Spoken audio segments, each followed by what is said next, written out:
వాక్యపు వెలుగులో కొన్ని విషయాలు మనం నేర్చుకుందాం. నేను కాలేబు గురించి చెప్పాలనుకున్నా, కానీ ఏం చేస్తాం, కొన్ని శక్తులు అడ్డుపడి ఇటుగా వచ్చింది బండి. సరే, దీంట్లో నుంచి ఏంటి నేర్చుకుందామని కూర్చుండి కొన్ని పాఠాలు నేర్పించాడు, నేర్చుకుందాం. నిజంగా యేసుక్రీస్తు వారు జాగ్రత్తగానండి, గాడిదను ఆయన ఎంచుకోవడానికి, వాహనముగా ఎంచుకోవడానికి, లేకపోతే గార్ధబొమ్మను యేసుక్రీస్తు వారు వాహనముగా యెరూషలేము యొక్క పురవీధులలో మరి సంచరించడానికి గాడిదని, లేకపోతే గార్ధబొమ్మని ఎందుకు దేవుడు ఎంచుకున్నాడు? ఎంచుకోవడం వలన ఏం జరిగింది? గాడిదకి ఏం జరిగింది? యేసయ్యకు ఏం జరిగింది? యెరూషలేములో ఉన్నవారికి ఏం జరిగింది? అంతా ప్రశ్నలే, జవాబులు నేర్చుకుందాం. హల్లెలూయా.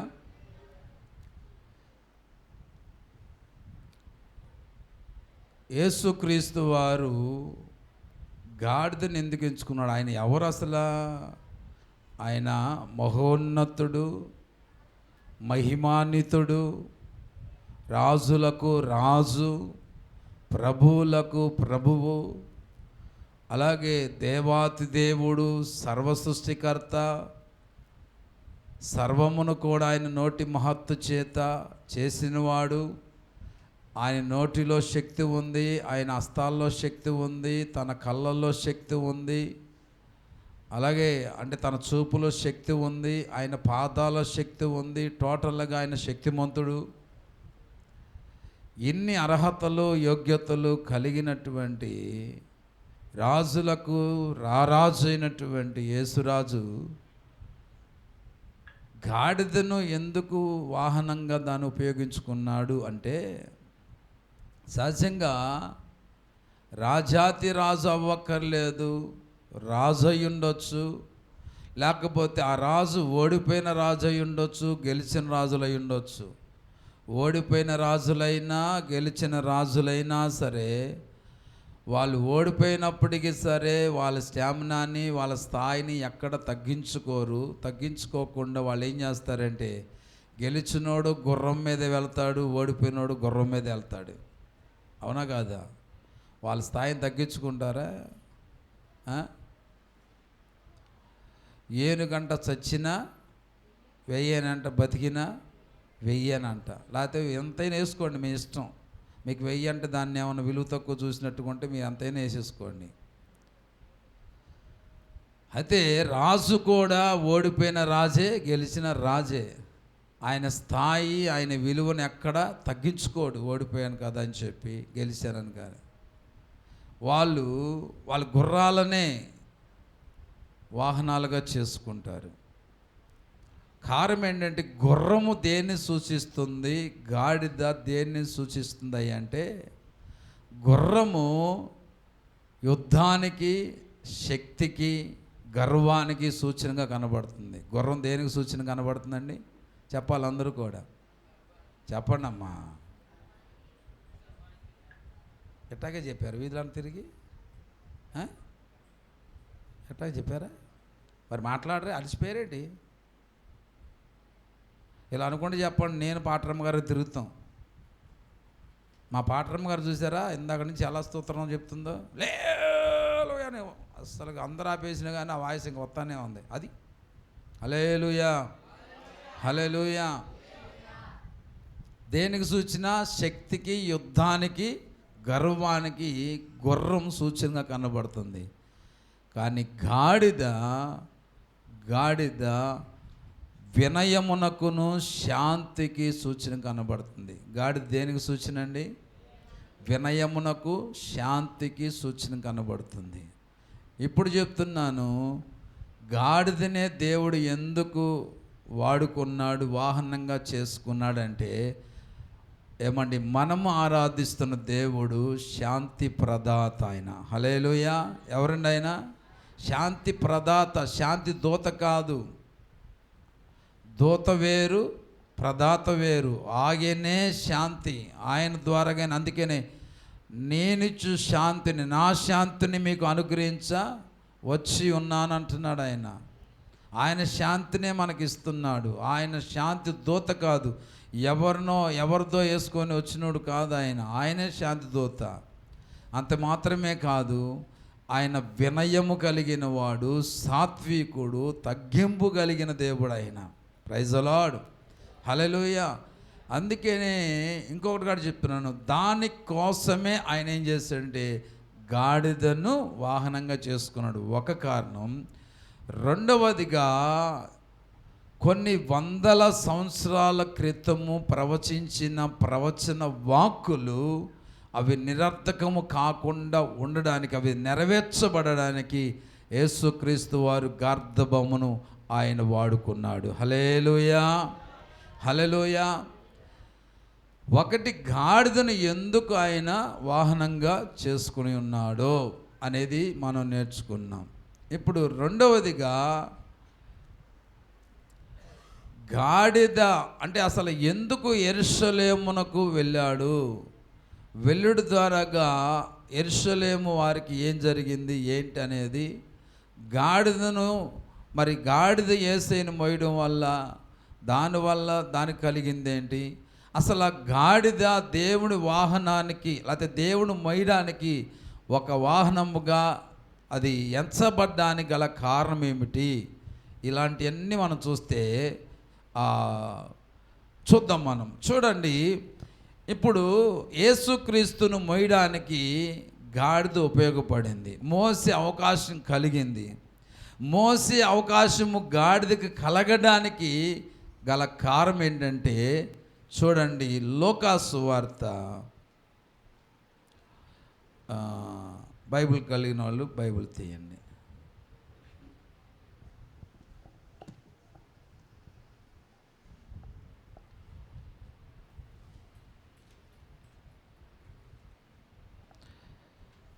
పంతొమ్మిదవ అధ్యాయము 33వ వచనం నుండి చదువుదాం. 19వ అధ్యాయం 33 నుంచి చదవండి. ఆ గాడిద పిల్లను విప్పుచుండగా దాని యజమానులు 32 నుంచి చదువమ్మా. పంపబడిన వారు వెళ్ళి ఆయన తమతో చెప్పినట్టే కనుగొని ఆ గాడిద పిల్లను విప్పుచుండగా దాని యజమానులు మీరు గాడిద పిల్లను ఎందుకు విప్పుచున్నారని వారిని అడిగిరి. అందుకు వారు ఇది ప్రభువునకు కావలసి ఉన్నదని అనిరి. తరువాత వారు యేసునొద్దకు దానిని తోలుకొని వచ్చి ఆ గాడిద పిల్ల మీద తమ బట్టలు వేసి యేసును దాని మీద ఎక్కించి. Praise the Lord. చాలు, జాగ్రత్తగానండి. యేసుక్రీస్తు వారిని ఎక్కించుకోవడానికి గాడిదకు ఆ ధన్యత తగ్గడానికి కారణం, అలాగే శాపగ్రస్తముగా యూదులు గాడిదను ఎంచుకుంటారు శాపానికి గుర్తుగా. దాన్ని అసలు యూదులు ఇష్టపడరు. అసలు యెరూషలేములోనికి గాడిద సాహసించి ఒకవేళ కానీ యెరూషలేములోనికి కానీ అడుగుపెట్టిందంటే అడుగుపెట్టిన మరుక్షణం అందే అది శాపగ్రస్తముగా ఎంచారు కాబట్టి దాన్ని మెడ విరిచి చంపేస్తారు, దాన్ని బతకనివ్వరు. అలాంటిది సైతం కూడా యెరూషలేము యొక్క పురవీధులలో తిరగలిగిన ధన్యత, ఆ విలువ, స్థాయి, ఆ ఘనత దానికి కలగడానికి గల కారణం ఏంటంటే యేసయ్యను మోసింది అది. హల్లెలూయా. జాగ్రత్తగానండి. విలువ లేని గాడిదకు విలువ రావడానికి, శాపగ్రస్తమైన గాడిద దీవెనకరమైనదిగా మారడానికి, నేల మీద లేకపోతే రాళ్ళ తుప్పల్లోనూ ముళ్ళ గచ్చల్లోనూ తిరగవలసినటువంటి గచ్చ పొదల్లో తిరగవలసినటువంటి ఎడారిల్లో లేకపోతే అరణ్యములు తిరగవలసినటువంటి గాడిద సైతం కూడా ఏమండి ఇజ్రాయిల్ ప్రజల యొక్క వస్త్రాల మీద నడవగలిగిన ధన్యత దానికి కలగడానికి గల కారణం ఏంటంటే యేసయ్యను మోసింది. అది హల్లెలూయా, హల్లెలూయా. అది మామూలుగా అయితే అది రావడానికి దానికి అర్హత లేదు. యెరూషలేములో ఆ స్థలాల్లో కాలు మోపడం సంచరించడానికి తగినది కాదది. సాహసించి కానీ వెళితే అది తన చావు అది కోరుకుని వెళ్ళాలి అక్కడికి.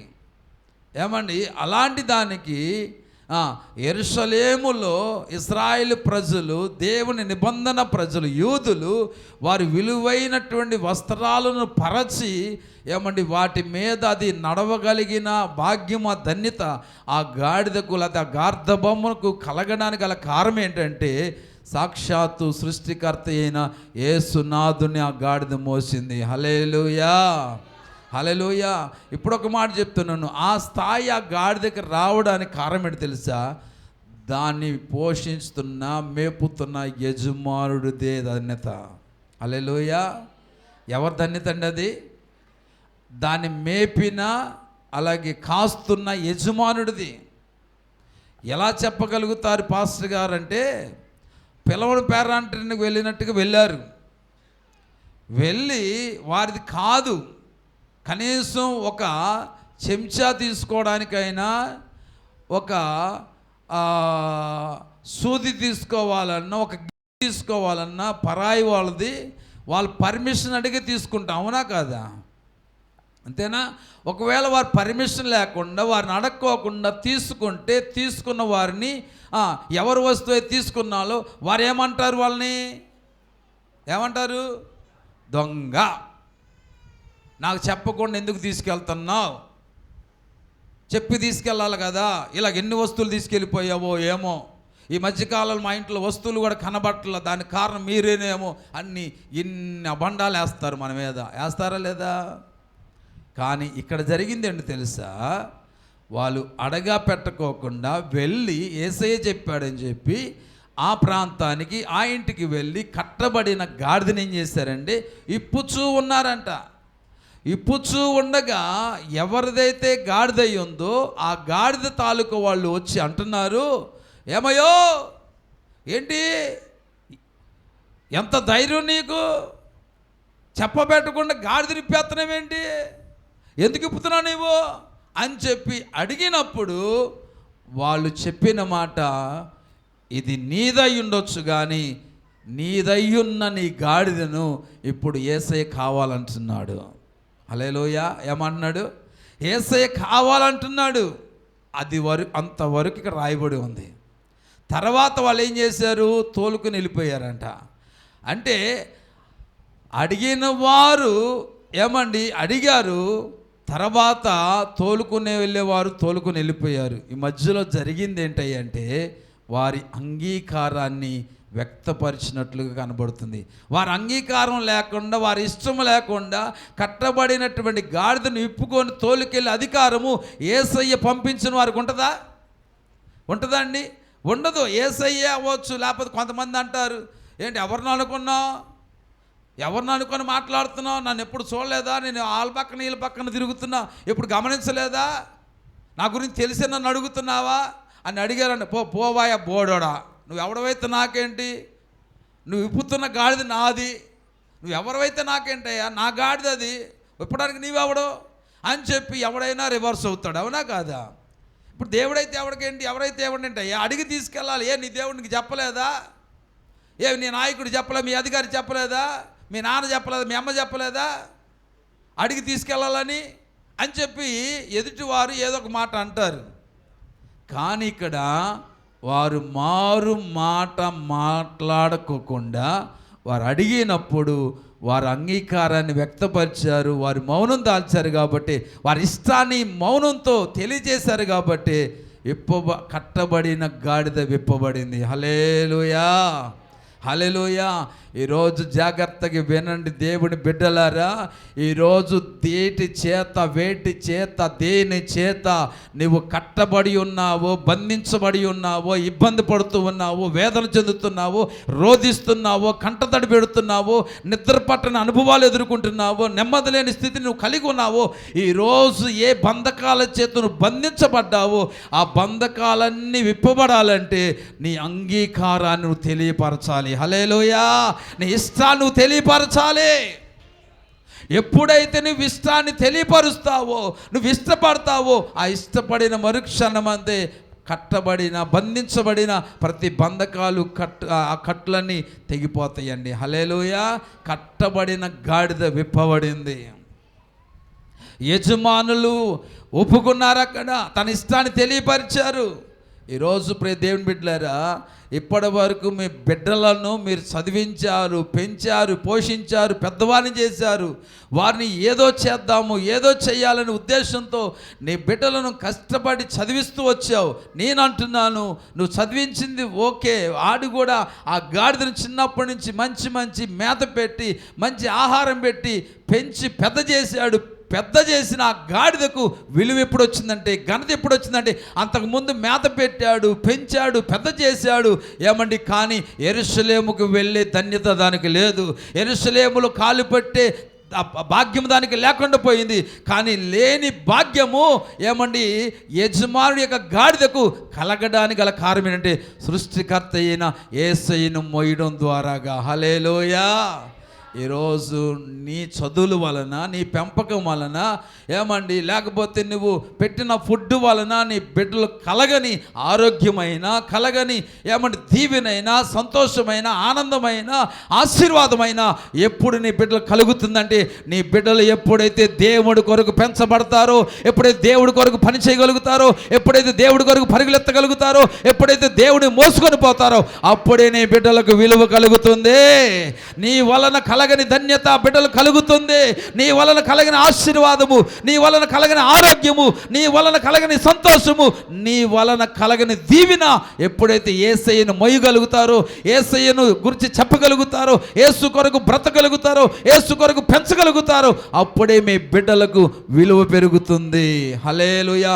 నమ్మిన వారి బిగ్గరగా దేవుడికి స్తోత్రం చెప్పండి. హల్లెలూయా, హల్లెలూయా, హల్లెలూయా. ఈరోజు ప్రియ దేవుని బిడ్డలారా, ఎందుకు నేను అలా చెప్తున్నానంటే, నా తల్లితో దేవుడు మాట్లాడాడు. నీకు ఇచ్చిన 3 బిడ్డలను కూడా 3 పాత్రలుగా నేను వాడుకుంటా అని చెప్పినప్పుడు, ఆ మాటకు మా అమ్మ ఏం చేసిందంటే, నో అని చెప్పలేదు, ఎస్ అని పలికింది అంతే. Praise the Lord. నీ 3 బిడ్డలను కూడా నేను వాడుకుంటా, నేను పాత్రలుగా చేసుకుంటా. నా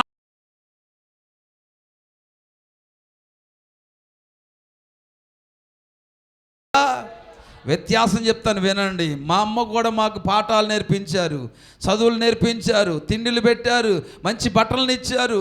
కానీ చివరికి పెట్టిన వారే, కొనిచ్చిన వారే, అలాగే పోషించిన వారే మా తండ్రి గారు నన్ను అన్నారు కదా, ఏమన్నారంటే, రే నేను రోడ్డు మీద పెట్టి బేరం పెడితే 1 రూపాయి కూడా అమ్ముడుపోవరా అన్నాడు మా నాన్న. పెట్టింది వాళ్ళే, పెంచింది వాళ్ళే, కొన్నది వాళ్ళే. ఏమండి, ఆ పెళ్ళిడి వరకు కూడా నన్ను కాపాడుకుంది వాళ్ళు, పెంచింది వాళ్ళే. చివరికి మా నాన్న ఇచ్చిన విలువేంటి నాకు? నేను రోడ్డు మీద సంతలో కానీ బేరం పెడితే ఎంతకు అమ్ముడుపోవు? రూపాయి కూడా అమ్ముడుపోవురా అన్నాడు మా నాన్న. హల్లెలూయా అన్నాడు. ఎందుకంటే అప్పుడు నా జీతం 300 రూపాయలు నెలకి. ఎంత? నెలకి 300 రూపాయలు. అది ముక్కుతూ మూలుగుతూ మరి పెళ్ళి అయ్యేటప్పటికి ఎంత అయిందో నాకు తెలియదు. కానీ ఎంత అయిందంటావు? నీకు తెలీదు, నీకు చెప్పలేదు ఏమో. అయితే మహా అయితే నేను ఉద్యోగం మానేసి వచ్చేటప్పటికి 5,500. అంటే అంతకుముందు నాకు 2,000 వేసుకుందాం. ఎంత? 2,000 జీతం. అప్పటి కాలం 2,000 జీతానికి ఏం పెడతాం, ఏం చేస్తాం, ఏం పోషించబడతాం, కట్టుకున్న భార్యకి ఏం చూడగలుగుతాం. అందుకే నేను ఆ సంపాదన, నా చదువును చూసి మా నాన్న అన్నాడు, ఎందుకంటే చదువు అబ్బల, సరేలే నీకు ఎలాగో చదువు అవ్వలేదు కదా, కనీసం మెడికల్ షాపుకి పోతే అక్కడ పదాలు చూసుకొని కాస్త ఇంగ్లీష్ అబ్బుద్దని చెప్పి మా నాన్న చేసాడంటే మెడికల్ షాపుకి పంపితే మెడికల్ షాప్కి వెళ్ళా, ఒక్క పూటతో దెబ్బ పారిపోయి వచ్చి, ఎందుకంటే ఆ పదాలు మన నోటికి తిరగట్లా, ఆ ఇంగ్లీష్ పదాలు గుర్తున్నట్లా. అది కూడా మామూలు షాపు కాదు, అది పెద్ద షాపు, అది భారత్ మెడికల్ షాప్ ఏదో ఉంది 1 టౌన్లో. ఏమైనా గుర్తుందండి మీకు? ఉందా? సెంట్రల్ 4 రోడ్ సెంట్రల్ మూల మీద ఉంటుంది భారత్ మెడికల్ షాప్. అది పెద్ద గంపంత ఉంటుంది, లంపంత ఉంటుంది. అది దాంట్లో మామూలుగా 10 ఒక పేరే గుర్తుండదు మనకి, అక్కడ వందలాది పేర్లు ఉంటాయి, అవన్నీ ఇంగ్లీష్లో ఉంటాయి, అవి ఎక్కడ గుర్తుంటాయి. ఒకసారి 2 సార్లు చెప్పి మళ్ళీ చెప్పింది వెళ్ళి చెప్పి తీసుకురమ్మంటే అది ఎక్కడుందని అడుగుతుంటే వాడు లబో దీపండి వాయి బీగుతున్నాడు. ఇవన్నీ తట్టుకోలేక, అన్నానయ్యా మధ్యాహ్నం క్యారెట్ తెచ్చుకోలేదు, భోజనాన్ని ఇంటికి పోవాలా, కాస్త ఏమన్నా డబ్బులు ఇస్తారంటే ఓ 10 రూపాయలు అంత ఇచ్చాడు. ఆ 10 రూపాయలు తీసుకొని దారి మధ్యలో ఏమన్నా కొబ్బరి మామిడికాయ తెలుసు కదా, కొబ్బరి మామిడికాయ దానికి ఎంత అప్పుడు 5 రూపాయలు ఎంతో, అది కొనుక్కొని నా కష్టానికి జీతంగా మామిడికాయ తీసుకొచ్చా. అదే చివరి, అదే స్టార్టింగ్, అదే చివర ముగింపు. హాఫ్ డేతోనే మెడికల్ షాప్ మానేసా.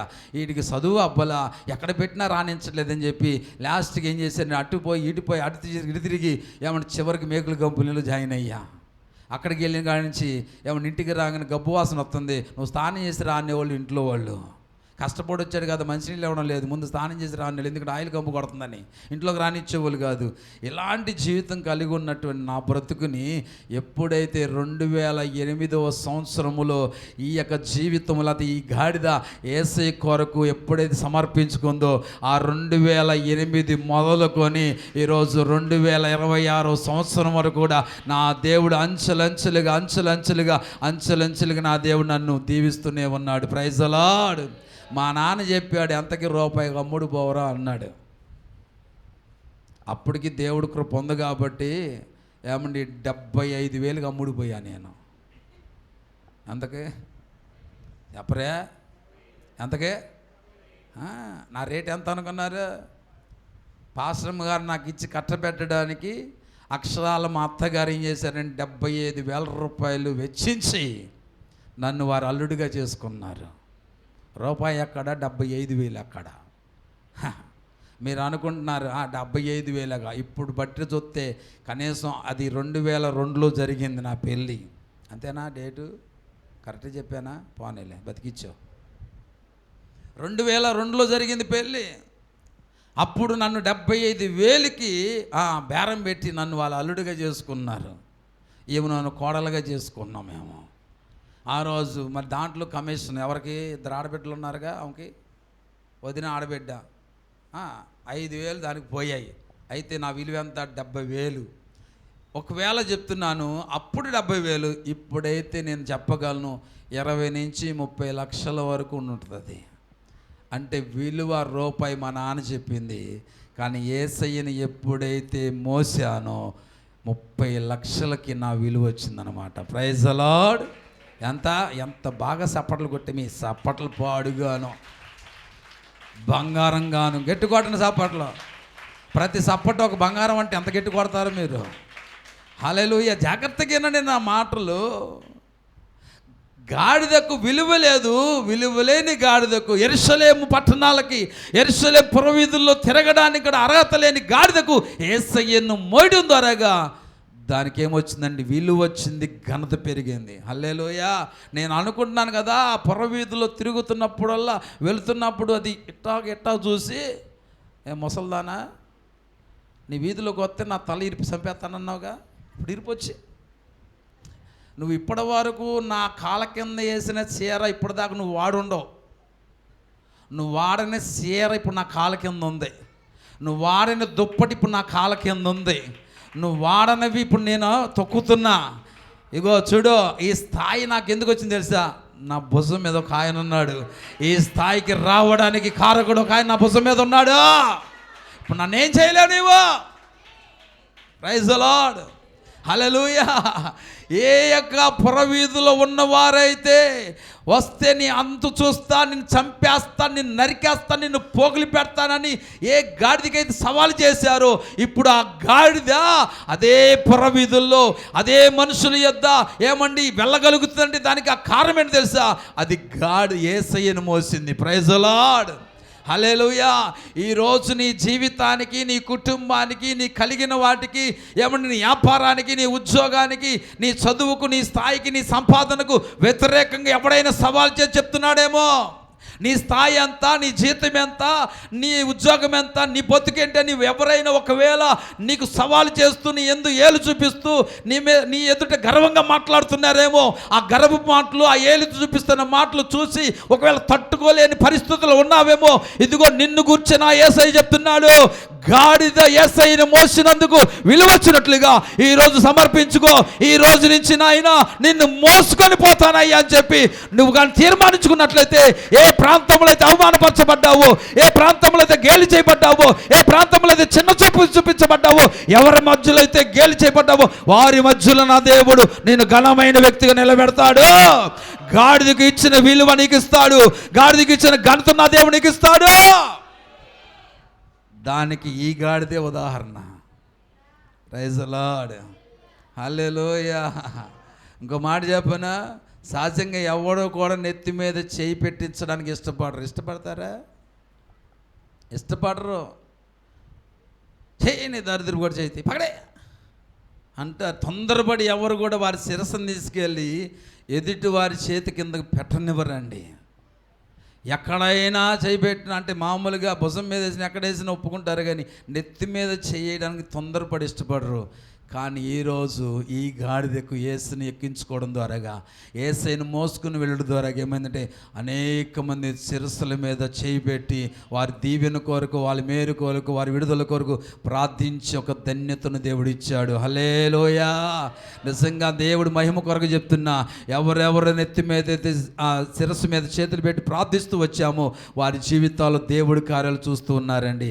దేవుడి ఆశీర్వాదాలు అనుభవిస్తున్నారండి. ఆ కుటుంబాలకున్న శాపాలు తొలగించబడ్డాయి, ఆ కుటుంబాలకున్న బలహీనలు తొలగించబడ్డాయి, ఆ కుటుంబాలను చీకటి తొలగించబడింది, ఆ కుటుంబాల బాధలు తొలగించబడ్డాయి, ఆ కుటుంబాల బంధకాలు దిగిపోయాయి, ఆ కుటుంబాలు వెలుగుతో నా దేవుడు నింపాడు. Praise the lord. ఆ కుటుంబాలను ఆరోగ్యవంతంగా నింపాడు, ఆ కుటుంబాలను ఆశీర్వాదకరంగా నింపాడు. Praise the lord. హల్లెలూయా. ఒకప్పుడు అప్పుల్లో ఉన్నారు, కానీ ఈరోజు అప్పు లేని వారుగా ఉన్నారు. దేవుడికే మహిమ కలుగునుగాక.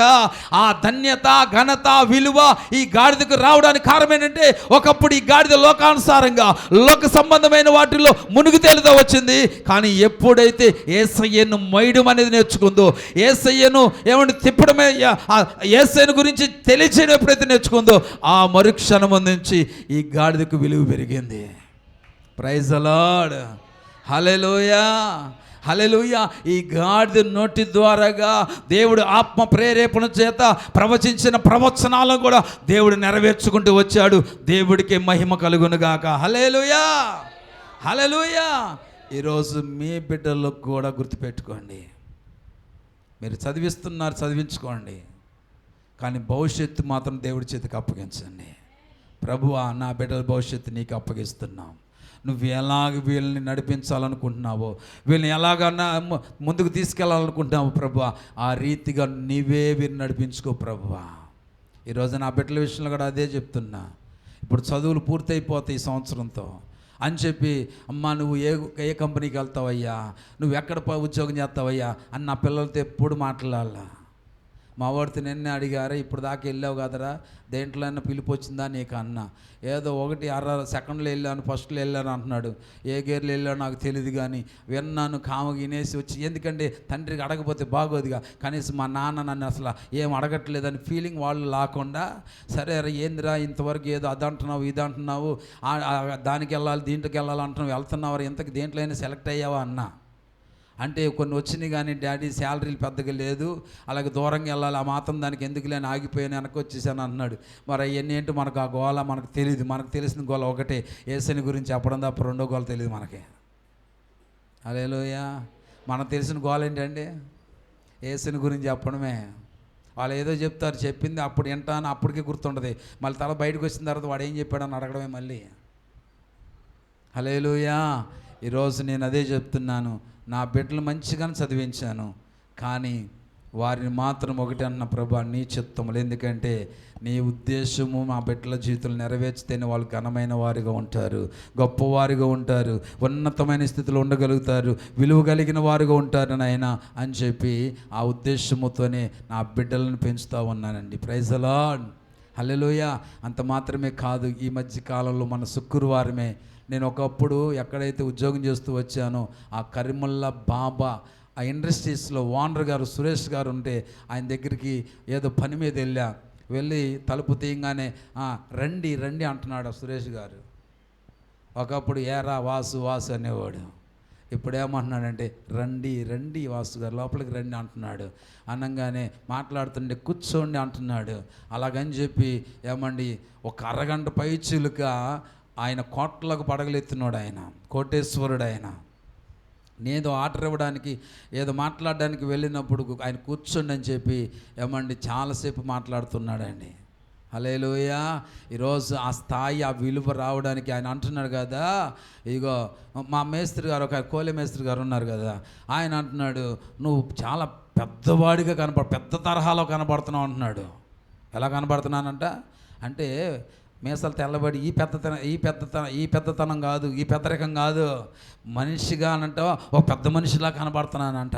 అంటే నేను అన్నాను, అయ్యా నేనేనయ్యా వాసుని. అంటే నిన్ను గుర్తుపట్టలేకపోయానయ్యా, ఒక పెద్ద మనిషిలా కనబడుతున్నావు అంటే అప్పుడు నా దేవుని స్తుతించుకున్న ఒక మేస్త్రి గారి దృష్టిలో పెద్ద మనిషికి ఎందుకు కనబడుతున్నా అంటే యేసయ్యను మోస్తున్నాను కాబట్టి. Praise the lord. యేసయ్యను కలిగి ఉన్నాను కాబట్టి. హల్లెలూయా. ఈరోజు నీవు యేసయ్యను కలిగి ఉండు, యేసయ్యను మొయ్యి, యేసయ్యను స్వీకరించుకో. ఈ గాడిద యేసయ్యను మోసినట్లుగా నువ్వు మొయ్యగలిగితే చాలు, విలువ లేని నీ జీవితానికి నా దేవుడు విలువిస్తాడు. నీ కన్నిటిని నాట్యంగా మారుస్తాడు దేవుడు.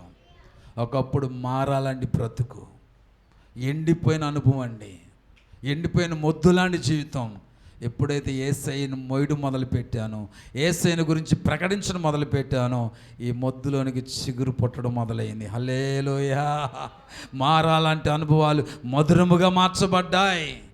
ఈరోజు నీ జీవితంలో మారాలంటే అనుభవం ఉన్నట్లయితే, ఎండిపోయిన స్థితి, ఎంత కష్టపడుతున్నావు, ఎంతో ప్రయాసపడుతున్నావు, ఎంతో పెట్టుబడి పెడుతున్నావు, ఎన్నో పరుగులు తీస్తున్నావు, ఎన్నో హాస్పిటల్ చుట్టూ తిరుగుతున్నావు, ఎంతోమంది వైద్యులను సంప్రదిస్తున్నావు, ఎన్నో మెడిసిన్లు వాడుతూ ఉన్నావు, కానీ ఎక్కడ ఫలితము కానీ ఎక్కడ కూడా ఎలాంటి ఫలితము లేనటువంటి అనుభవం నీ జీవితంలో కలిగి ఉన్నావేమో.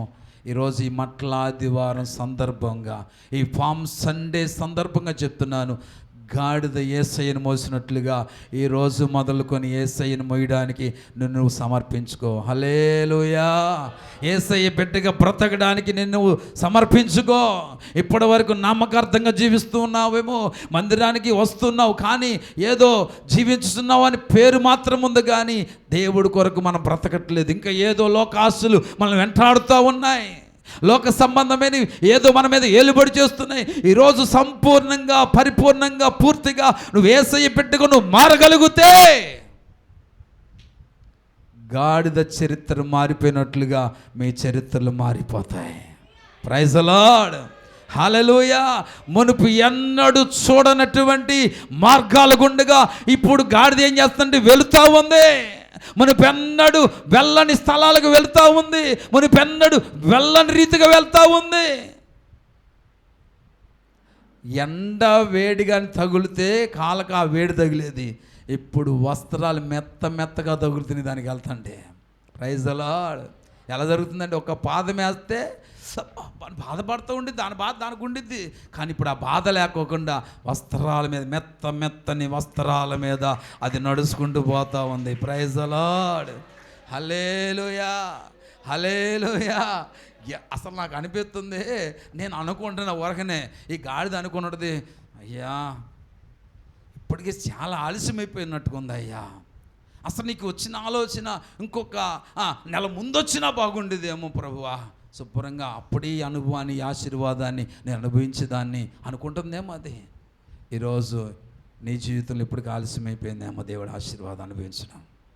ఈరోజు ఈ మట్ల ఆదివారం నీ మేలు కోరి, నీ మంచి కోరి, ఎప్పటి వరకు శాపగ్రస్తమైనటువంటి జీవితాన్ని, నెమ్మది లేని బ్రతుకును, ఏమండి ఫలితం చూడలేనటువంటి అనుభవాల గుండెగా నీ జీవితం, నీ కుటుంబం నడిపించబడుతుందేమో. ఈరోజు నీ మేలు కోరి యేసయ్య నీతో మాట్లాడుతున్నాడు. యేసు నామములో గాడిద మోసినట్లుగా యేసయ్యను మోయడానికి నిన్ను సమర్పించుకో. హల్లెలూయా. ఇక మీదట బ్రతుకుతే నీ కొరకు కాకుండా క్రీస్తు కొరకు బ్రతకడానికి నిన్ను సమర్పించుకో. దేవుడికి మహిమ కలుగునుగాక. హల్లెలూయా, హల్లెలూయా. పౌలు అంటాడు, ఇదిగో జీవించిన కాలము చాలు, ఇక మీదట నేను నా కొరకు కాక ప్రభు కొరకు నేను జీవిస్తానని పౌలు ఎలాగైతే తీర్మానించుకున్నాడో, నీవు కూడా ప్రభు కొరకు జీవించడానికి, ప్రభును ప్రకటించడానికి బ్రతుకుతానని చెప్పి తీర్మానించుకో. ఇప్పటి వరకు చూడని మేలును ఏమండి ఈ నెలలోనూ చూస్తావు, ఏప్రిల్ నెలలోనూ చూస్తావు. నమ్మితే గట్టిగా స్తోత్రం చెప్పండి. నీ తీర్మానమే నీ ఆశీర్వాదానికి కారణం. నీ సమర్పణే నీ ఆశీర్వాదానికి కారణమవుతుంది. నీవు తీర్మానించుకో, సమర్పించుకో. నేను ఇక మీద యేసయ్య కొరకే బ్రతుకుతా, యేసయ్య కొరకే జీవిస్తా, యేసయ్య కొరకే నేను నా జీవితాన్ని నేను సమర్పించుకుంటున్నానని చెప్పి నువ్వు కానీ ఒప్పుకొని వెళ్ళు, గాడిదకి ఇచ్చిన ఘనత నీకు ఇస్తాడు దేవుడు. హల్లెలూయా, హల్లెలూయా. ఇప్పుడు రెండు అంటే అక్కడ ఒప్పుకున్న వాళ్ళు సమ్మతించారు కాబట్టి, యజమానుడు ఒప్పుకున్నాడు కాబట్టి గాడిదకు దీవెన వచ్చింది. ఈరోజు మీ బిడ్డల విషయంలో మీరు ఒక తీర్మానం తీసుకోండి, అలాగే నీ విషయంలో ఒక తీర్మానం తీసుకో. నిశ్చయముగా దేవుడు తన స్థాయికి తగినట్లుగా నిన్ను హెచ్చిస్తాడు. హల్లెలూయా, హల్లెలూయా. మూడోదిగా మనం చూస్తే అసలు ఎందుకు యెరూషలేముకు వెళ్ళాడు, ఎందుకు ఆ యెరూషలేములో ప్రజల మధ్యలో ఆయన సంచారం చేయడానికి గల కారణం ఏమిటి అని చూస్తే ఏమండి, ఇందాక చెప్పాను కదా, గాడిదని ఎందుకు ఉపయోగించుకున్నాడు, ప్రవచనాల నెరవేర్పు కొరకు. అలాగే ఇది కూడా ఏమండి యెరూషలేముకు వెళ్ళడానికి గల కారణం ఏంటంటే ప్రవచనాల నెరవేర్పు కొరకే యేసయ్య యెరూషలేముకు వెళ్ళాడు. హల్లెలూయా. చూడండి, జకర్యా గ్రంథం 9వ అధ్యాయము 9వ వచనాన్ని ఒకసారి చదవండి. 9:9 చదవండి ఒకసారి. 9:9 చదవండి. 9:9 త్వరగా చదవాలి. సియోను నివాసులారా బహుగా సంతోషించండి. ఏమండి, ఒక చిన్న మాట చెప్తున్నా. ఇక్కడ ఎత్తుకోవడమే ఎలాగెత్తుకున్నాడు? సియోను నివాసులారా ఏం చేయాలంట? బహుగా సంతోషించండి. ఇప్పుడు ఒక మాట, బహుగా సంతోషించండి అని ఎవరికి చెప్తారు? ఎవరికి చెప్తారు? సంతోషించేవాడి దగ్గరికి వెళ్ళి నువ్వు బహుగా సంతోషించని చెప్తారా? మరి ఎవరికి చెప్తారండి? ఆ మాట అక్కడ ప్రస్తావించబడిందంటే దానికి కారణం ఏంటి? అక్కడ సియోను నివాసులు ఎలాగున్నారంటే బహుగా బాధపడుతున్నారు. వాళ్ళు ఏం చేస్తున్నారండి? బహుగా. సియోను కుమారి అంటే జెరూసలేము నగరానికి, లేకపోతే యెరూషలేము నగరానికి సాదృశ్యంగా కనబడుతుంది. సియోను నివాసి లేకపోతే సియోను కుమారి అంటే దేనికి సాదృశ్యం అండి? జెరూసలేం లేకపోతే యెరూషలేమునకు సాదృశ్యంగా కనబడుతూ ఉంది. హల్లెలూయా. కారణం ఏంటంటే, ఎందుకు ఆ రీతిగా మాట్లాడడానికి గల హేతు ఏమిటయ్యా అంటే, జాగ్రత్తగానండి, దాని ప్రజానికం దానిపై కత్తి కట్టినటువంటి, అంటే ఆ చుట్టుపక్కల ఉన్న ప్రజానికం అంతా కూడా వారి మీద ఏం కట్టారంటే కత్తి కట్టినట్టుగా ఉన్నారు. వారిని హతమార్చాలి, హింసించాలి, బాధ పెట్టాలి, లేకుండా చేయాలి, అంతమొందించాలన్నట్లుగా చుట్టుపక్కల ఉన్నటువంటి రాజ్యాల్లో ఉన్న ప్రజలు అలాగా మూకుమ్మడిగా వారి మీద దండెత్తి వారిని లేకుండా చేయాలనే ఆలోచనతో ఏమండి జీవిస్తున్న కాలం అది. ఏ వైపు నుంచి ఏ రాజ్యం దండెత్తి వస్తుందో, ఏ వైపు నుంచి ఏ యొక్క యుద్ధ సమాచారాలు వినవలసి వస్తుందో, ఈ రోజుల్లో కూడా కొన్ని రాజ్యాలు ఏం చేస్తున్నాయంటే ఇజ్రాయిల్ యొక్క పతనాన్ని చూడాలని చూస్తున్నాయండి. ఇజ్రాయిల్ దేశాన్ని నాశనం చేయాలని చూస్తున్నాయండి. ఇప్పుడు ఇరాకు అదే ఆలోచన ఉంది. ఎలాగుందండి? ఇరాక్ కూడా ఇప్పుడు ఇజ్రాయిల్ మీద ఏం చేస్తున్నారంటే దాడి చేస్తూ ఉన్నారు. ఇజ్రాయెల్ దేశాన్ని పతనం చేసేయాలి, నాశనం చేసేయాలనుకుంటున్నారు. పిచ్చి మోకాళ్ళారా, నేను ఒక మాట చెప్పిన, ఈరోజు ఇరాక్ దేశం అనేది మనుషుల యొక్క మనుగడలో ఉండగలిగిందంటే ఇదిగో ఒకటే గుర్తుపెట్టుకో, ఈ రోజు వరకు నువ్వు క్షేమంగా ఉండగలిగావంటే ఇజ్రాయేలు ఆరాధ్య దైవం అయినటువంటి ఆ సృష్టికర్త అయినటువంటి యేసు క్రీస్తు వారి కృప వలన మాత్రమే ఈరోజు ఇరాక్ దేశం కూడా ప్రజల యొక్క మనుగడలో ఉందని సత్యాన్ని ఇరాక్ దేశమా నువ్వు తెలుసుకుందువుగాక. హల్లెలూయా. దేవుడు ఒక్కసారి కానీ కళ్ళు ఎర్ర చేశాడంటే ఇరాక్ దేశంలో ఉన్నటువంటి యుద్ధ నౌకలు కానీ విమానాలు కానీ ఏమైనా సరే ఏమవుతుంది, బూడిదైపోతాయి. ఇజ్రాయెల్ దేశానికి ఉన్నంత, ఆ ప్రజలకు ఉన్నటువంటి జ్ఞానము కానీ ఇంకా ఏ దేశ ప్రజలకు లేదండి. హల్లెలూయా. ఇజ్రాయెల్ ప్రజలు దేవుని చేత నిబంధన చేయబడిన ప్రజలు, దేవుడి చేత ఎన్నుకోబడిన ప్రజలు. అలాంటి వారి మీద మనోళ్ళు తోకలాడిస్తూ ఉన్నారు. ఎన్ని బాంబులు ఇస్తున్నా కానీ తప్పించుకునే రీతిగా వాళ్ళకి అండర్ గ్రౌండ్లో ఏమండి కొన్ని వారు తలదాచుకోవాలని కావాల్సినటువంటి ఏర్పాట్లు ఉన్నాయంట వాళ్ళకి. వాళ్ళ జ్ఞానం ఎదుటి ఎవడి జ్ఞానం పనిచేయదండి. వాళ్ళ దేశంలో పండినట్లుగా ఏ దేశంలో కూడా పంటలు పండవండి. అక్కడ ఒక్క వంకాయ సొరకాయ ఎంత ఉంటుందంట. ఎంత ఉంటుంది తెలుసుగా, మనం ఎప్పుడైనా చూసామా అంత వంకాయని? అక్కడ ఉన్న ఒక ద్రాక్ష గల 2 మనుషులు మొయ్యాల. కావిడంట తెలుసా, కావిడి అటో బింది ఇటో బింది పెట్టుకొని మధ్యలో ఇలా భుజం పెట్టుకొని మోసుకొని పోతారు కదా. అలాగ ఒక ద్రాక్ష గల తీసుకురావాలంటే ఆ గల మధ్యలో కర్ర పెట్టి అటోక మనిషి ఇటోక మనిషి పట్టుకొని భుజాల మీద వేసుకోగలిగితే కానీ తీసుకురాగలుగుతారంట. అంత పెద్ద పెద్ద గలలు ఉంటాయండి, గెలలు ఉంటాయంటండి ద్రాక్ష గెలలు. మన దగ్గర ఎంత ఉంటాయి? గట్టి కొడితే కేజీ తూగుద్దేమో గెల. ఎంత? కేజీ వస్తుందేమో. అంత విజ్ఞత జ్ఞానం కలిగిన నైపుణ్యత కలిగినటువంటి ప్రజలు ఇజ్రాయెల్ ప్రజలు. హల్లెలూయా, హల్లెలూయా. అప్పటి కాలంలో ప్రజలు అలాంటి ఒత్తిడికి గురవుతూ అలాంటి బాధను అనుభవిస్తున్నారు. ఇతర జాతుల మధ్య ఈ యొక్క యెరూషలేము ఒంటరిగా నిలిచిపోయి ఉందండి. ఒంటరితనాన్ని అనుభవిస్తూ ఉంది. దిక్కు తోచనటువంటి అనుభవంలో ఉంది. ఎటు ఏం చేయాలో తోచక ఏమండి నైనా సంసిద్ధంలో అది పడిపోయి ఉన్నప్పుడు, బాధపడుతున్నప్పుడు, ఏమండి అలాంటి బాధలో ఉన్నప్పుడు ఇదిగో దేవుని వాక్కు ఆ యెరూషలేమును దర్శించింది. హల్లెలూయా. ఇదిగో బాధపడుతున్న సియోను కుమారి, ఒంటరితనాన్ని అనుభవిస్తున్న సియోను కుమారి, ఎవరి అండదండలు లేక ఎవరైనా ఆదుకుంటే బాగుండు, ఎవరైనా సహాయపడితే బాగుండు, ఎవరైనా తోడుగా ఉంటే బాగుండని ఒంటరితనాన్ని అనుభవిస్తున్నటువంటి ఓ సియోను కుమారి, బాధపడవలసిన సమయం అయిపోయింది. బాధపడిన దినాలు చాలు. ఇదిగో నీ రాజు వస్తున్నాడు. ఈ రాజు ఎవరో తెలుసా? నువ్వు బహుగా సంతోషింపజేసే రాజు. ఈ రాజు, ప్రైజ్ ది లార్డ్. ఇక్కడ యేసు క్రీస్తు వారు ఆ ప్రదేశానికి రాకముందే ఏమని ప్రవచన పూర్వకంగా దేవుడు మాట్లాడుతూ వస్తున్నాడు. ఏమంటున్నాడు? సియోను కుమారి బహుగా సంతోషించుము. Praise the lord. తర్వాత ఏమన్నాడు? యెరూషలేము నివాసులారా ఉల్లాసముగా ఉండండి.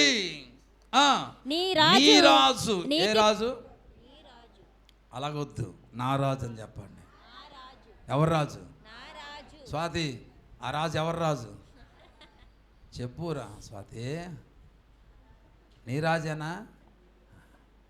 హల్లెలూయా, హల్లెలూయా.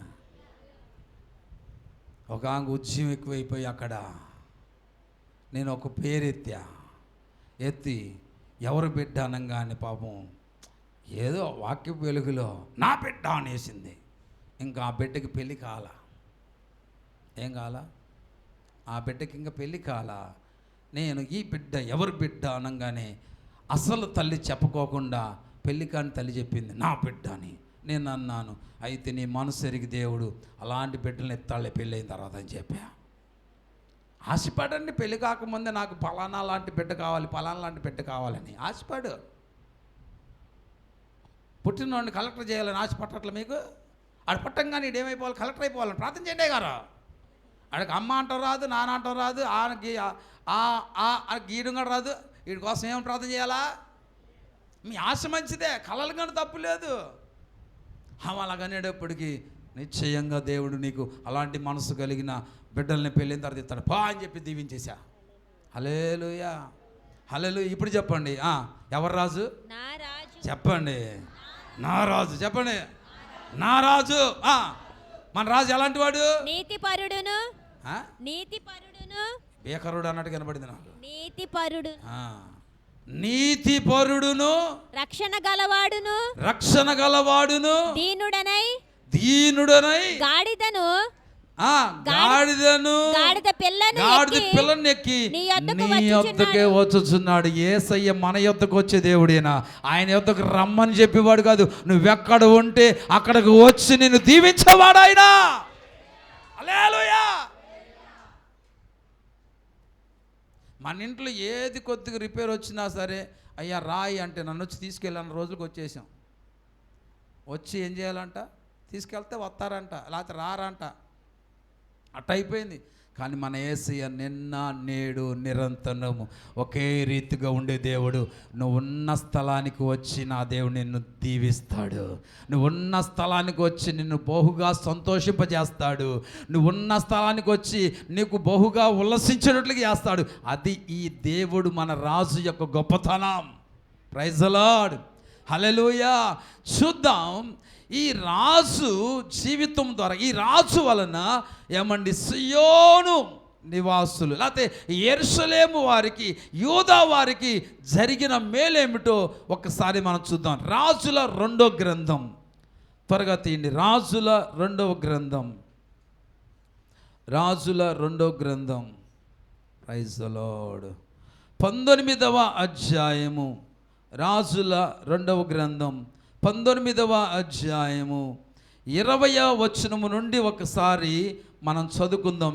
యూదా ప్రజలను పరిపాలిస్తున్న హిజ్కియా కాలములో జరిగినటువంటి ఒక అనుభవాన్ని మనము నేర్చుకొని త్వరితగతిన మాటలు ముగిచ్చేస్తాను. చూడండి, రాజుల 2వ గ్రంథము 19వ అధ్యాయము 20వ వచనం నుండి మనం చదువుతుండగా జాగ్రత్తగా గమనిద్దాం. చదవండి అమ్మా. అంతటా ఆమోజు కుమారుడైన యెషయా హిజ్కియా యొద్దకు ఈ వర్తమానం పంపాను. ఈరోజు ఈ వర్తమానపు వెలుగులో నీ జీవితం ఉన్నట్లయితే, నీ బ్రతుకు ఉన్నట్లయితే, అప్పటి హిజ్కియా కాలములో యూదా ప్రజల యొక్క పరిస్థితి ఎలాగైతే ఉందో ఇప్పుడు నీ పరిస్థితి ఒకవేళ అలాగున్నట్లయితే నీ యొద్దకు కూడా యెషయా ప్రవక్త ద్వారాగా వచ్చినట్లుగా దైవజనుడు ద్వారాగా ఒక వర్తమానం యొద్దకు రాబోతుంది. ఎవరైతే వింటున్నారో, విన్నవారు విశ్వసిస్తారో, హిజ్కియా కాలములో యూదా ప్రజలకు జరిగినట్లుగా నీ జీవితంలో కూడా నా దేవుడు బహుగా సంతోషించే రీతిగా, బహుగా ఉల్లసించే రీతిగా దేవుని యొక్క కార్యము నీ జీవితంలో జరుగుతుంది. నమ్మితే గట్టిగా చప్పట్లు కొడుతూ దేవుని నామాన్ని మహిమపరుద్దామండి. హల్లెలూయా. బహుగా సంతోషించే దినాలు నా దేవుడిని జీవితంలో కలగజేయబోతున్నాడు. బహుగా ఉల్లసించే జీవితాలు నా దేవుని జీవితంలో కలగజేస్తున్నాడు. ఇప్పటి వరకు చేదైన అనుభవంలో నీ జీవితం నడిపించబడుతుందేమో, వేదనకరమైన బ్రతుకును బ్రతుకుతున్నావేమో, దుఃఖకరమైనటువంటి జీవితాన్ని నువ్వు జీవిస్తున్నావేమో, రాత్రి పడుకుందామంటే, కంటి నిండా నిద్రపోతామంటే నిద్ర పట్టినటువంటి ఒక చేదు అనుభవాన్ని, నిద్రపోతుంటే అయ్యే కలలు, అవే ఆలోచనలు, అవే తలంపులు, ఇంకా ఎందుకు బ్రతుకుతున్నావు, ఎవరు ఉత్తరించాలని బ్రతుకుతున్నావు, ఏమి సాధిద్దామని బ్రతుకుతున్నావు, ఇప్పటిదాకా బ్రతికిన బ్రతుకు చాలు, నీ వలన ఎవరికి ఏ విధమైన ఉపయోగం లేదు, ఇంకా చావే నీకు శరణమని చెప్పి అలాగ కొన్ని కలలు దర్శనాల ద్వారాగా నిన్ను వేధిస్తున్నాయేమో, వాటన్నిటికీ కూడా ఈ సువర్తమానం ద్వారాగా, ఈ యొక్క వాక్కు ద్వారాగా అవన్నిటికీ స్వస్తి పలకబోతున్నావు. ఒక విడుదల దేవుడు ఇవ్వబోతున్నాడు. నమ్మితే గట్టిగా స్తోత్రం చెప్పు దేవుడికి.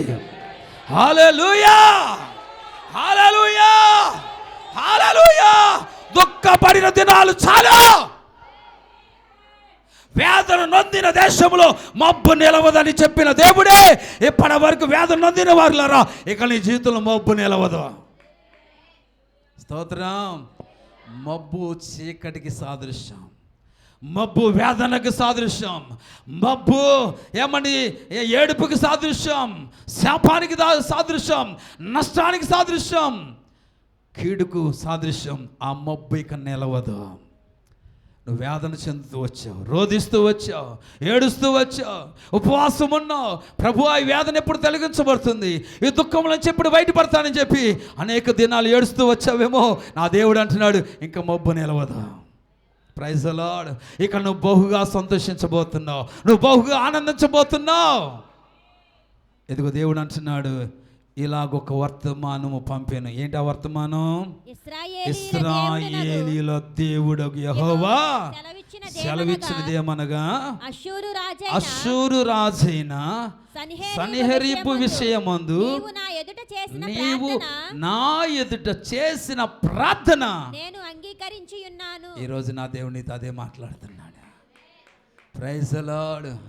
నువ్వు దేని గురించి ఇక్కడ హిజ్కియా అండ్ కో ఇజ్రాయెల్ ప్రజలు, లేకపోతే యూదా ప్రజలు ఎవరి నిమిత్తమైతే అంగలారుస్తున్నారు, ఎవరి విషయంలో అయితే ఏమండి బాధపడుతున్నారు, ఎవరి విషయంలో దిగులు పడుతున్నారు, ఎవరి విషయంలో వేదన చెందుతున్నారు, ఆ చెందుతున్న ఆ అష్షూరు రాజైన సన్హెరీబు కోసము బిడ్డ నిమిత్తము, ఆ రాజు నిమిత్తము దేవుని సన్నిధిలో ప్రార్థిస్తూ వచ్చింది యూదా జాతి. ప్రార్థించిన ప్రార్థనకు ఇప్పుడు యెషయా ప్రవక్త ద్వారాగా వచ్చిన జవాబేంటి తెలుసా? ఎవరి నిమిత్తమైతే ప్రార్థిస్తున్నారో ఆ ప్రార్థనని ఏం చేశాను? అంగీకరించి ఉన్నాను అంటున్నాడు. హల్లెలూయా. ఈరోజు దైవ సేవకుడికి చెప్తున్నాను, నువ్వు ఆమేన్ అంటే చెప్పు, నా దేవుడు అద్భుతం చేస్తాడు. హల్లెలూయా. ఇప్పటి వరకు నీ భర్త మార్పు కోసం ప్రార్థన చేసావా? ఆ ప్రార్థన అంగీకరించబడి ఉంది. హల్లెలూయా. నీ బిడ్డల భవిష్యత్తు కోసం ప్రార్థన చేస్తున్నావా? ఆ ప్రార్థన అంగీకరించబడింది. నీ వ్యాపారానికి వ్యతిరేకంగా కొన్ని శక్తులు లేచాయా? వాటి యొక్క అణిచివేయ అనుభవం చూడాలనుకుంటున్నావా? వాటి యొక్క ఓటమి చూడాలని ప్రార్థన చేస్తున్నావా? యేసు నామములో ప్రార్థన అంగీకరించబడింది. హల్లెలూయా. అప్పుల విషయంలో ప్రార్థన చేసావా? ప్రభు, ఈ అప్పులు ఎప్పుడు తీరిపోతాయో, ఈ అప్పుల ఊబి నుంచి ఎప్పుడు బయటపడతాను, ఈ రోగం నుంచి ఎప్పుడు బయటపడతాను, అయ్యా ఈ శోధ నుంచి ఎప్పుడు బయటపడతాను, అయ్యా ఈ బాకీలన్నీ ఈఎంఐలు ఎప్పుడు తీరిపోతాయో అని ఏటి విషయంలో అయితే, లేకపోతే నీ అనారోగ్య పరిస్థితి నుంచి ప్రార్థన చేస్తున్నావా? నాయన లేచి కనీసం ఒక గంట కాడ పని చేసుకోలేకపోతున్నాను అయ్యా, ఒక అరగంట కాడ పని చేయలేకపోతున్నానయ్యా, తిక్కుమని ఒక 10 నిమిషాలు పని చేయగానే అంత నీరసమే, అంత వాపులే, అంత బద్ధకమే, అంత నీరసమైపోతున్నాను.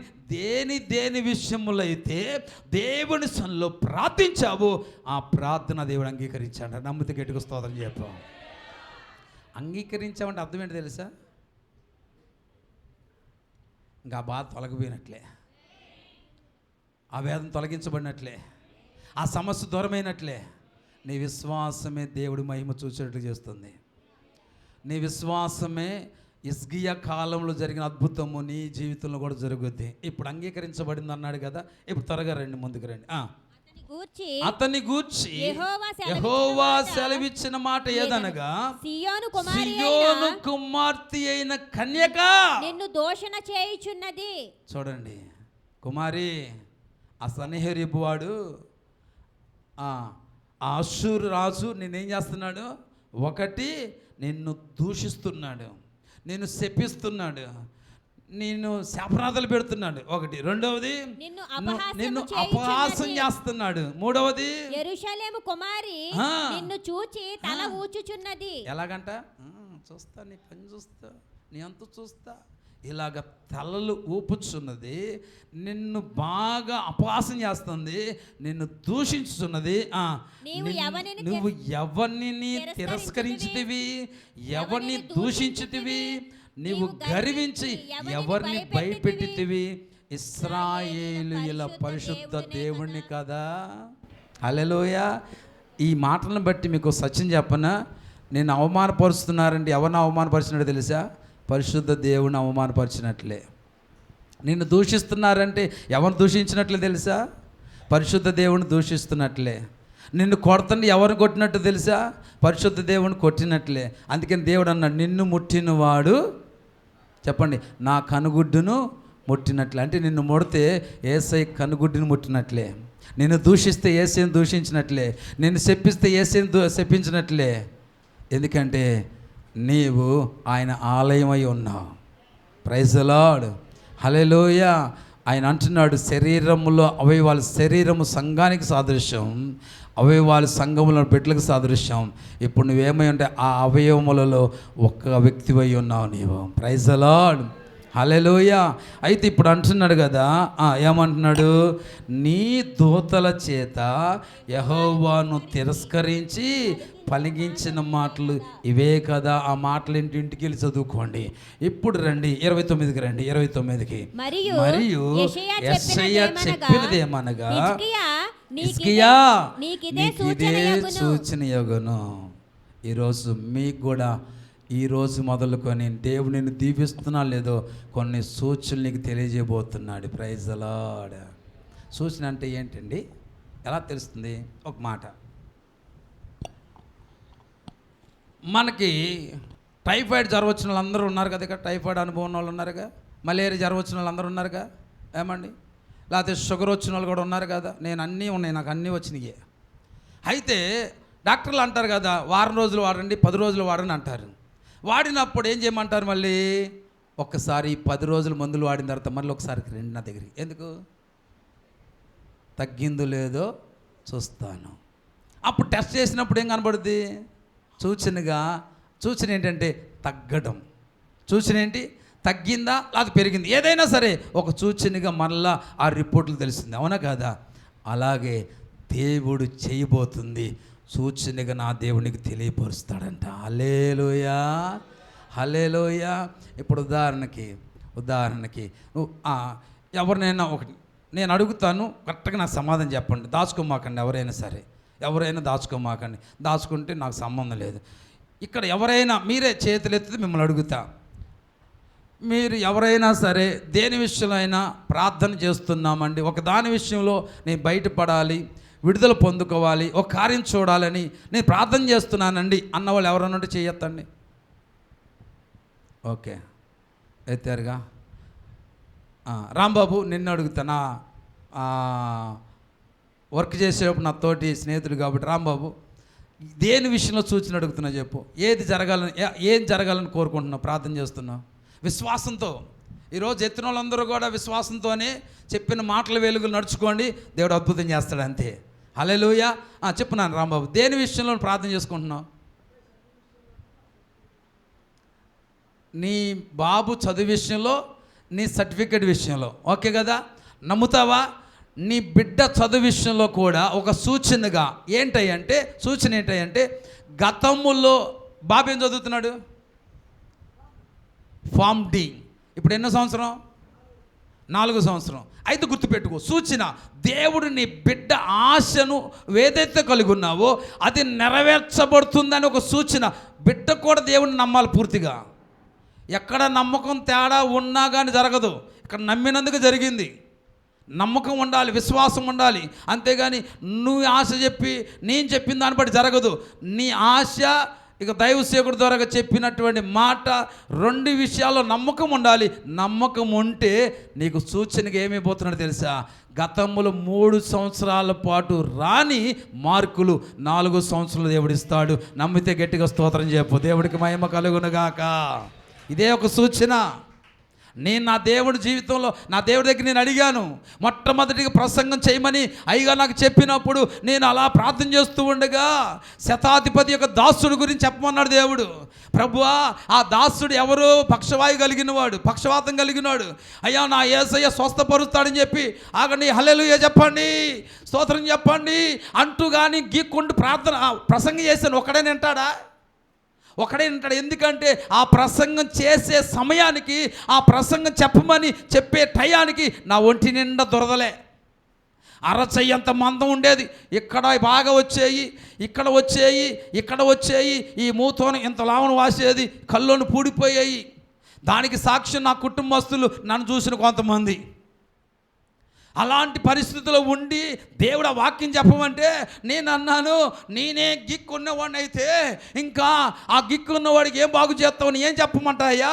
నువ్వు నిజముగా స్వస్థపరిచే దేవుడు అయితే అది నా దగ్గర నుంచి స్టార్ట్ అయ్యి నిలబడి, ఎవరైతే ఏ దేవుడి గురించి అయితే, ఏ దేవుడు స్వస్థపరిచేవాడని ఏ సేవకుడైతే నిలబడి ప్రజలు ఎదురు చెప్తున్నాడో ఆ సేవకుని బాగు చేయి. సూచన కావాలి. నాకిస్తే రోషం కలిగి చెప్తానయ్యా అంటే ఆ రాత్రి కొన్ని సంవత్సరాల పాటు బాధపడిన ఆ యొక్క ఎలర్జీ నుంచి ఒక్క నైట్ ప్రార్థన నాకు స్వస్థత ఇచ్చిందండి. హల్లెలూయా. ఆ రోజు మొదలుకొని 10వ సంవత్సరములో ఆగస్టు నెలలో ఆ జూలై మాసంలో ఇచ్చిన ఆ స్వస్థత, 2010వ సంవత్సరం జూలై మాసంలో ఇచ్చిన ఆ స్వస్థత, ఈరోజు 2026వ సంవత్సరము మార్చి నెల 29వ తారీఖు వరకు కూడా దాని ఆనవాలు కూడా ఈ దేహంలో లేదండి. అదే నా దేవుడు చేసే అద్భుతం. హల్లెలూయా, హల్లెలూయా. అదే నమ్మకంతో దేవుని సన్నిధిలో నమ్మకంగా బ్రతకండి, ప్రార్థన జీవితం కలగండి, యేసయ్యను మోసుకొని వెళ్ళండి.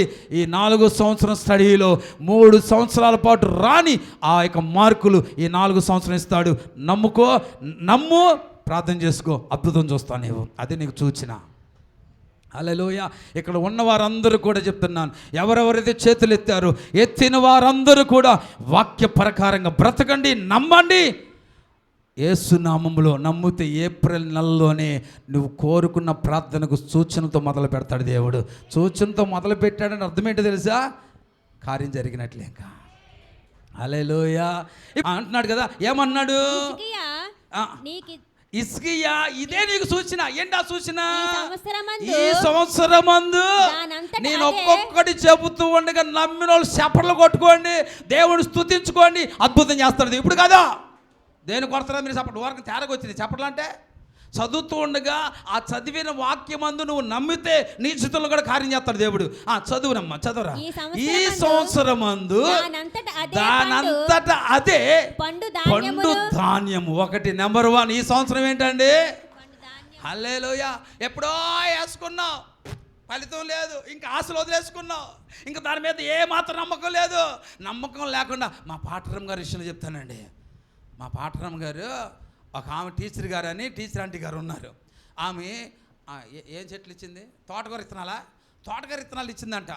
ఆ పాప నమ్మకంగా ఇచ్చింది. ఈమెకి వేసుకుంటుంది, చక్క పెరుగుతాయి అని చెప్పి. మరి ఏం చేస్తుందేమో తెలియదు. కానీ ఇప్పుడు ఈ మధ్యకాలంలో ఏదో విత్తనాలు ఎత్తిందంట.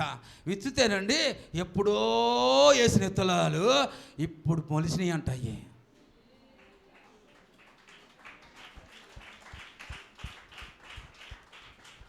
ఇప్పుడు వేసినాయి, మొలిసినాయి. మీకు కావాలంటే ఇంటింటికి కాపు కాసినప్పుడల్లా ఒకసారి ఇస్తాం తోటకూర తీసుకుని వెళ్ళండి. ఎరువు లేని, మందులు లేని, కల్తీ లేని సరుకు. ఓకేనా? అందరికి ఒకసారికి రాదు అది. వస్తే మాట ఇచ్చాను, ఇచ్చుకో. ఎంత కాపెత్తా అంత కాపించుకో.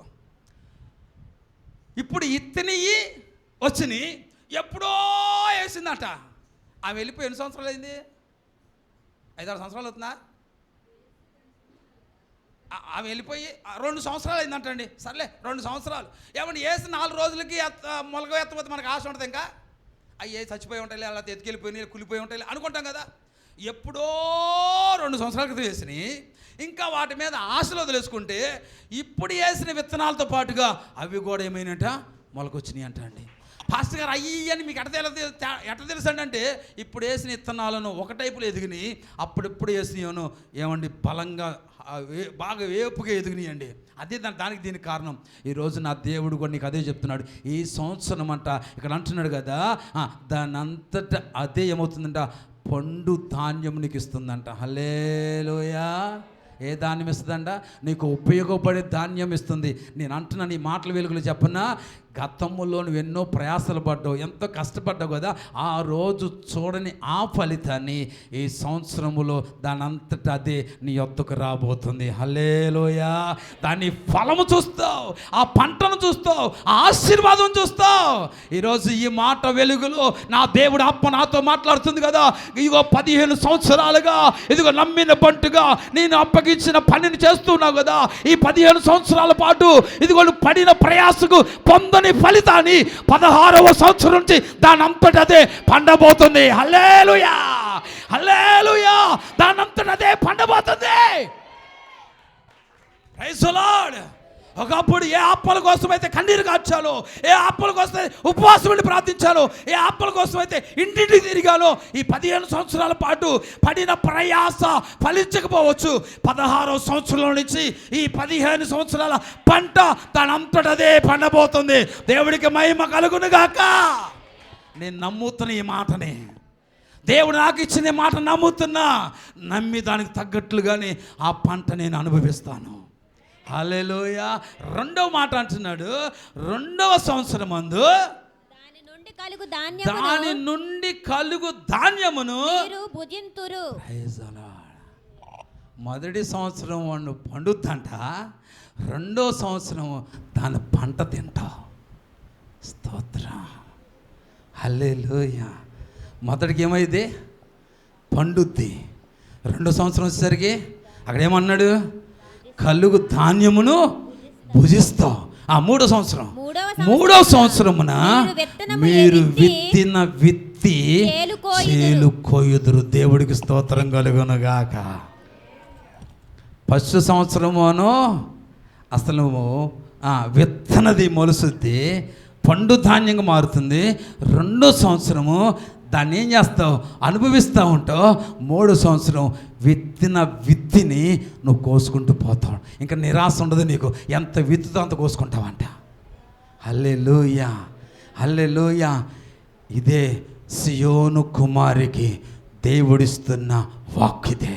అందుకంటున్నాడు, సియోను కుమారి బహుగా సంతోషించుము, సియోను కుమారి బహుగా ఉల్లసించుము. కారణం ఏంటంటే గతములో నువ్వు పడిన ప్రయాసకు ఇదిగో ప్రతిఫలం చూడబోతున్నావు. కారణం ఏంటి తెలుసా?